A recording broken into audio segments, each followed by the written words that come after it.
தாய் தமிழ் உறவுகளுக்கு வணக்கம். பிரேமலதாவின் வித்தியாசமான கோரிக்கை. பிரேமலதாவின் வித்தியாசமான கோரிக்கை என்ற தலைப்பில் இந்த காணொளியை நாம் காண்கின்றோம். ஒருவர் ஒரு அரசியல் கட்சியுடன் கூட்டணி அமைத்தால் அந்த தேர்தலில் தொகுதி பங்கீடு சம்பந்தமாக மட்டும்தான் பேசப்படும். உதாரணத்துக்கு பாராளுமன்ற தேர்தல் கூட்டணி வைத்தால் அந்த பாராளுமன்ற தேர்தலில் எங்களுக்கு எத்தனை தொகுதிகள் தருவீர்கள் என்று பேச்சுவார்த்தை நடத்தப்படும். சட்டமன்ற தேர்தல் நடைபெற்றால் எங்களுக்கு எத்தனை எம்எல்ஏ தொகுதிகள் தருவீர்கள், அந்த அடிப்படையில் தான் பேச்சுவார்த்தை நடத்தப்படும். ஆனால் பிரேமலதா தற்பொழுது ஒரு புதிய கோரிக்கை அதிமுகவிடம் வைத்துள்ளார். என்னவென்று சொன்னால், எங்களுக்கு ராஜ்யசபா சீட் வேண்டும் என்று கோரிக்கை வைத்துள்ளார். ராஜ்யசபா சீட் என்பது தமிழகத்தில் மொத்தம் 6 ராஜ்யசபா உறுப்பினர்கள் 2 ஆண்டுக்கு ஒரு முறை தேர்ந்தெடுக்கப்படுவார்கள். மொத்தம் 18 உறுப்பினர்கள் தமிழகத்துக்கு 2 ஆண்டுகளுக்கு ஒரு முறை 6 உறுப்பினர்கள் தேர்ந்தெடுக்கப்படுவார்கள். குறைந்தது 38 உறுப்பினர்கள் இருக்க வேண்டும். 38 சட்டமன்ற உறுப்பினர்கள் உள்ள கட்சி ஒரு ராஜ்யசபா உறுப்பினர் பதவியை பெற முடியும். அதிமுகவுக்கு தற்போதுள்ள பலத்தின்படி 2 ராஜ்யசபா உறுப்பினர் பதவி 2 ஆண்டுகளுக்கு ஒரு முறை பெறலாம்.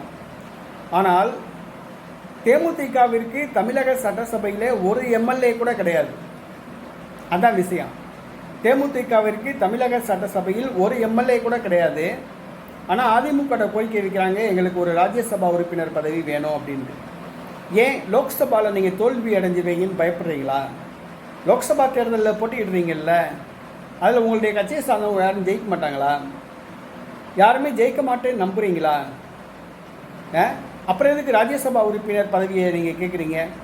ராஜ்யசபா உறுப்பினர் பதவிங்கிறது பாராளுமன்றத்துக்கு கொல்லைப்புறமாக செல்கின்ற ஒரு பாதை. அது நேரடியாக செல்கின்ற பாதை கிடையாது, அது கொல்லைப்புறமாக செல்கின்ற பாதை. நீங்கள் பாராளுமன்றத்துக்கு பிரேமலதா போகணும்னா நேரடியாக போங்க, முன்வாசல் வழியே போங்க. பாராளுமன்றத்தோட பின்வாசல் வழியாக நீங்கள் போகணும்னு ஆசைப்படாதீங்க. நீங்கள் ஒரு மக்கள் தலைவி தானே, உங்களுக்கு மக்கள் செல்வாக்கு இருக்குல்ல. ஏன் நீங்களே விருதுநகர் தொகுதியில் போட்டிக்கிட்டு பாராளுமன்றத்துக்கு போய்க்கலாம்ல? ஏன் நீங்கள் ராஜ்யசபா உறுப்பினர் ஆகணும்னு ஆசைப்படுறீங்க?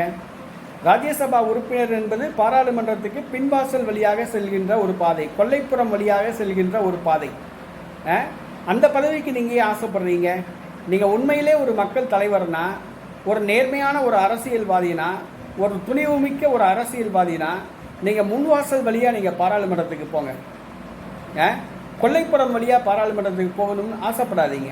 உங்களுடைய கட்சிக்கு தமிழக சட்டசபையில் ஒரு எம்எல்ஏ கூட கிடையாது. அப்புறம் எப்படி நீங்கள் ராஜ்யசபா உறுப்பினர் பதவி நீங்கள் கேட்கலாம்? எதுக்கு, எப்படி ஆசைப்படலாம்? முடவன் கொம்பு தேனுக்கு ஆசைப்படலாமா? உங்கள்கிட்ட ஒரு ராஜ்யசபா உறுப்பினர் பதவி கூட இல்லையே, ஒரு எம்எல்ஏ கூட கிடையாது. அப்புறம் எப்படி நீங்கள் ராஜ்யசபா எம்பி ஆக முடியும்?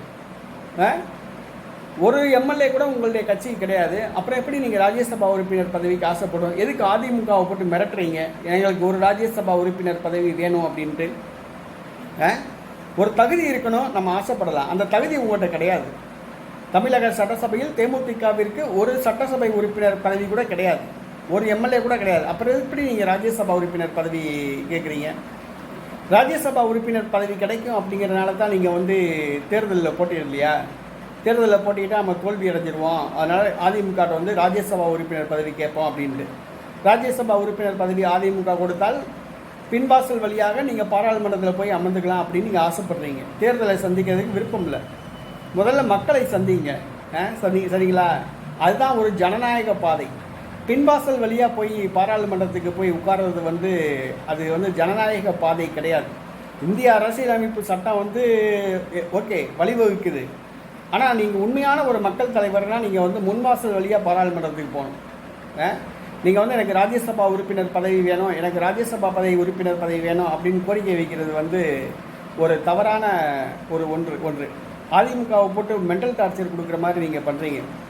அது சரியான பாதை கிடையாது. நல்ல ஒரு அரசியல் தலைவருக்கு அழகும் கிடையாது. எனக்கு ராஜ்யசபா உறுப்பினர் பதவி வேணுங்கிறதே ஒரு அழகு கிடையாது. நீங்கள் ஒரு நேர்மையான அரசியல்வாதியாக இருந்தால், துணிவுமிக்க அரசியல்வாதியாக இருந்தால், நீங்கள் மக்களவை தேர்தலில் போட்டியிட்டு நீங்கள் போங்க. இல்லை தமிழக சட்டசபையில் உங்களுக்கு 35 எம்எல்ஏக்கள் இருந்தால் நீங்கள் ராஜ்யசபா உறுப்பினர் பதவிக்கு போங்க. அதுதான் சரியான முறை.